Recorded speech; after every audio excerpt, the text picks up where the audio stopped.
Estava no meu Facebook um belo dia, apareceu um vídeo de uma vaca que tinha sido retirada de uma fazenda leiteira.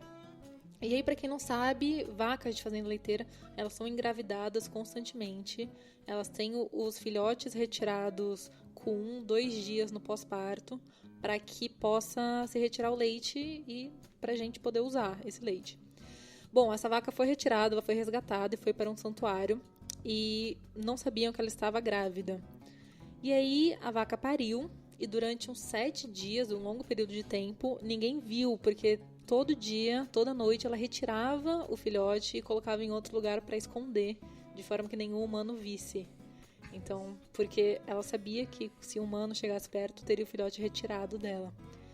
E isso eu vi sem querer, sem expectativa nenhuma, acabou comigo aquele dia. E aí eu tive certeza que eu nunca mais ia conseguir comer queijo ou tomar nada que tivesse leite junto. E foi assim que aconteceu. Foi aí que eu fui atrás de veganismo, na verdade. Eu não sei se eu é que não ia muito atrás ou que não tinha muitos amigos na área, mas veganismo não era um assunto frequente na minha roda de conversa. Eu não sabia direito o que era.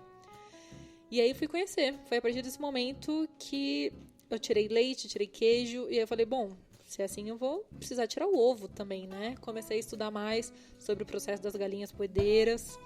E aí eu tive certeza que eu me tornaria vegana ali, naquele dia. Tive um ou outro deslize na primeira ou segunda semana, mas a partir desse momento eu nunca mais tomei leite ou comi nada de derivado.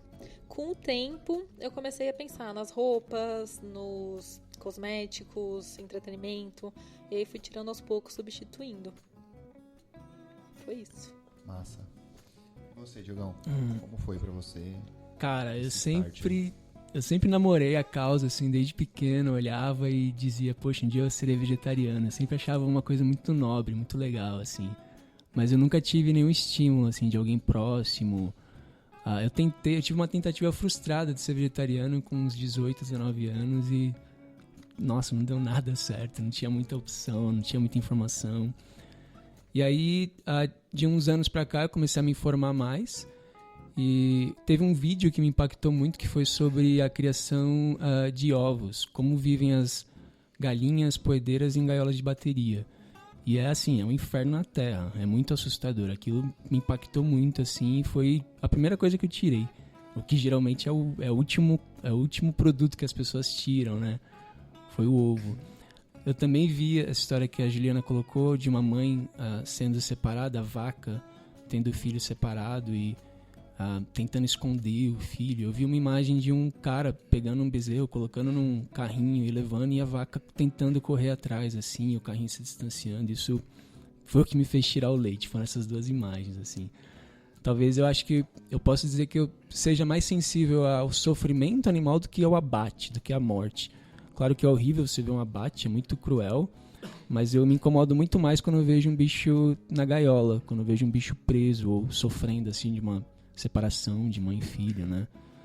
Então acho que foi, assim, falando um pouco mais sobre o meu processo, eu fui impactado por imagens desse tipo, geralmente pela internet, e eu fiz um período de transição em que eu incluía produtos veganos, vegetarianos, sem necessariamente tirar a carne, o leite, os ovos. Então foi aos poucos, eu fui aos poucos colocando esses produtos e aos poucos tirando o que não era vegano, né?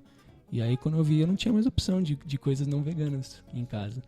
Foi aos poucos, sem uma meta, sem uma data. Eu não tenho uma data, assim, de quando. Eu não lembro a última vez que eu comi, mas também eu não tenho esse aniversário vegano, assim. Foi bem natural.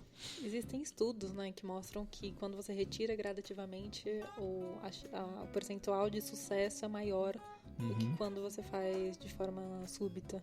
Sim, não, quem faz do dia pra noite fica perdido, né? Acho que é o melhor caminho a transição, realmente. E uma coisa que me chamou a atenção, como foi essa tentativa? Você falou que teve uma tentativa frustrada. Como foi voltar a comer? Você se sentiu mal, tipo... Porque eu vejo algumas pessoas que falam, por exemplo, pra mim, eu pretendo, eu vou tentar parar e volto, e a pessoa fica mal, mas depois passa e não volta, tipo... Como foi pra você isso aí? Tá, foi num tempo que eu era o único vegano parecia da sociedade, assim. Não tinha nenhum amigo, ninguém próximo, não tinha redes sociais, assim, pra você ter uma ideia. Então eu era tipo um alien, assim. Então foi muito mais um lance social do que por saúde ou por qualquer outro motivo. Eu não me sentia mal, não me sentia fraco, me sentia até melhor na época. Mas assim, meus amigos todos indo pra churrasco e em casa sempre muita carne, derivado, embutido demais, assim.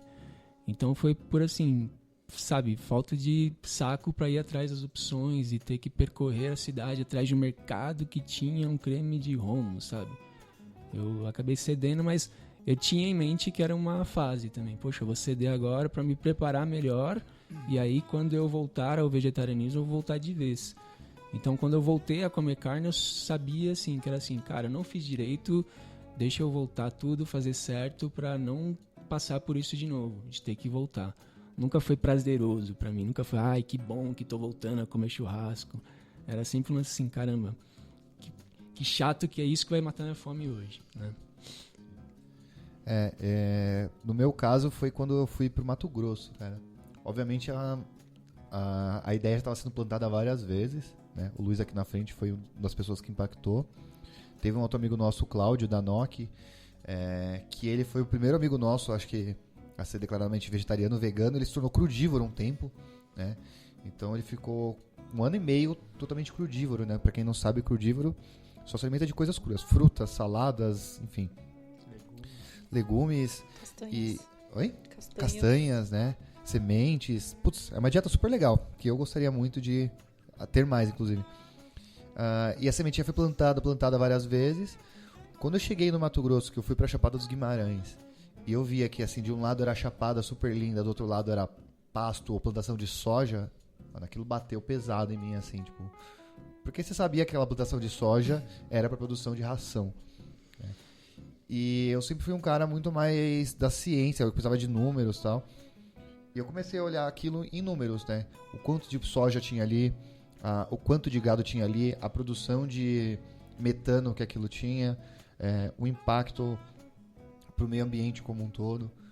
Às vezes algumas pessoas até brigaram comigo, uns amigos meus, assim, mas você não liga pros animais. Não é que eu não ligo pros animais, mas é que eu, quando eu olhava pela situação climática e a terra, o meio ambiente como um todo, foi o start, né? Então eu não parei por conta dos animais, não que eu não dê atenção pra eles, mas eu acho que é muito aquela questão do presente e ausente, né? Como eu não via um boi morrendo, como eu não via um frango sofrendo, né? Não via então eu não sentia aquilo lá.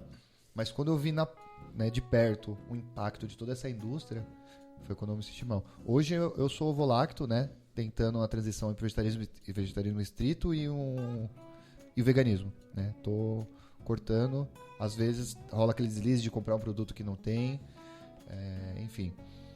Mas foi um impacto, uma coisa muito forte pra mim. E eu acho que tem o que o Luiz falou, que é a questão de ser político, né? Acho que parar de comer pra gente foi muito político e eu vejo que a gente tá impactando outras pessoas, né? O Luiz parando me impactou. Um outro amigo nosso que já gravou aqui, o Cláudio de Cunha, por exemplo, parou de comer carne recentemente, carne vermelha, né? E ele tá no processo de cortar frango, peixe e outras coisas. E o Luiz tá fazendo uma cara de... Ele não sabia, eu tava esperando pra contar essa informação. Tô chocado. E é muito louco. Cara. Ele era o tiozinho do churrasco. Exatamente, cara. A família dele ama churrasco absurdamente, assim, né? Então, enfim, tá sendo um processo. E eu acho que tem essa questão de ser político, é muito legal. O consumo, né, além do veganismo, o consumo consciente, ele é um ato político, né? Se você for parar para pensar, muitas vezes a gente critica com as palavras, mas a gente é condizente com as nossas atitudes, com aquilo que a gente está criticando.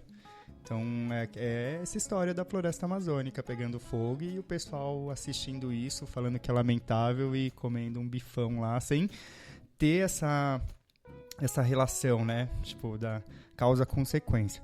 Mas aí, rapidinho também, eu vejo que você ter esse nível de consciência é um privilégio. Assim, que nem todas as pessoas ainda têm.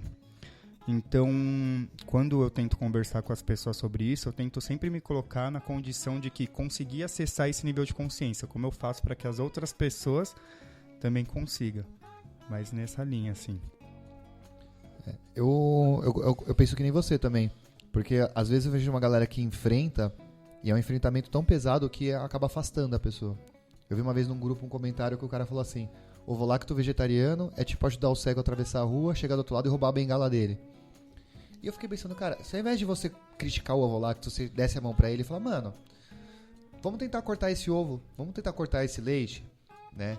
Pô, olha essa opção que legal. Eu vejo muitas pessoas que têm aversão ao veganismo, por exemplo, exatamente por isso. Porque encontraram pessoas que enfrentaram, chegaram tipo dando tapa na cara, por exemplo. E aí a primeira coisa que você, quando você é enfrentado, né, é você recuar ou se defender. Então eu vejo que acontece muito isso. Não sei se vocês têm essa mesma opção. Esse é o nosso lado educador falando mais alto. Então, exatamente. Você ia falar uma coisa?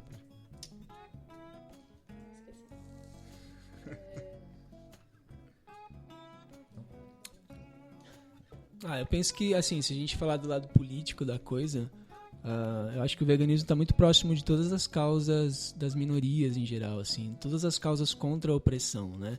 Existem vários estudos, assim, que dizem que o mesmo movimento que levou à escravidão, à sociedade patriarcal e machismo, é o mesmo pensamento que traz o veganismo, ou seja, que traz o especismo, desculpa.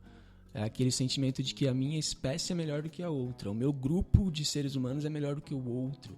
Isso existe já entre os seres humanos. Essa diferenciação que a gente faz entre espécies existe entre a nossa espécie. De a minha cor da pele ser um objeto que vai definir que eu seja melhor do que você, ou o meu gênero, né, ou a minha orientação sexual. Então a gente desconstrói o machismo, a gente desconstrói o racismo, desconstrói a xenofobia, todas essas questões grandes na sociedade, mas quando chega no especismo a gente para. Por isso que tem 1% da população vegana ainda. A gente esquece de que a gente está se colocando na frente de uma outra espécie. Tudo vale só porque a gente é humano, né? A gente é melhor, a gente pensa, a gente tem raciocínio, ou seja, é a mesma causa, né, no fim das contas. E talvez seja o que o Luiz falou, né, de ter atingido essa consciência. Então, todas essas causas que você falou demoraram alguns anos e de pequenos grupos que foram crescendo e crescendo. E hoje em dia a imensa maioria da população bate contra. Eles ainda existem, mas a gente sabe que é errado. Quem sabe no futuro o veganismo também não tenha o mesmo papel que essas outras causas, e que mais pessoas despertem e que a gente chegue no momento em que o especismo ele vai ser tão combatido quanto. Um parênteses, acho que algumas pessoas vão ouvir e não sabem. O que é especismo? Né? Expliquem e falem. Posso ir? O especismo é esse conceito de que a nossa espécie é superior às outras espécies e por isso podemos fazer o que quiser com elas, né? Explorá-las o quanto for em nome do lucro, do bem do ser humano. Basicamente é isso. O Peter Singer, que é o autor do Libertação Animal, ele já no prefácio dele ele fala assim que tem um comportamento comum entre os seres humanos, que é de assim, você fazer com que o seu grupo prevaleça ao outro. Então isso a gente está falando de etnia, de gênero, de várias coisas entre os humanos, e naturalmente é levado também quando a gente vai se comparar a outras espécies. Então assim, nós raciocinamos, nós temos polegar opositor, seja lá qual seja a nossa vantagem, isso nos põe num patamar acima do animal, então a gente pode ir lá e fazer o que quiser com o animal. Então a nossa luta antiespecista, a gente não quer que o animal seja trazido para a sociedade, vá dirigir, vá votar, vá ser incluído, TRG, não é isso. Mas a gente quer que pelo menos ele tenha o direito de viver naturalmente, de se comportar como um animal, né? E não viver preso numa gaiola botando ovo até morrer, né? Pegando um gancho aqui com a sua fala, você fala do lucro, né? E é muito sensível, né? Porque o ato político, né? Então, quando a gente está consumindo algo, a gente está, de certa forma, favorecendo o interesse de alguém que está lucrando com isso. E a gente sabe que a indústria, né, da carne, a indústria, o agronegócio, né, de certa forma, ele é muito poderoso, né? E o quanto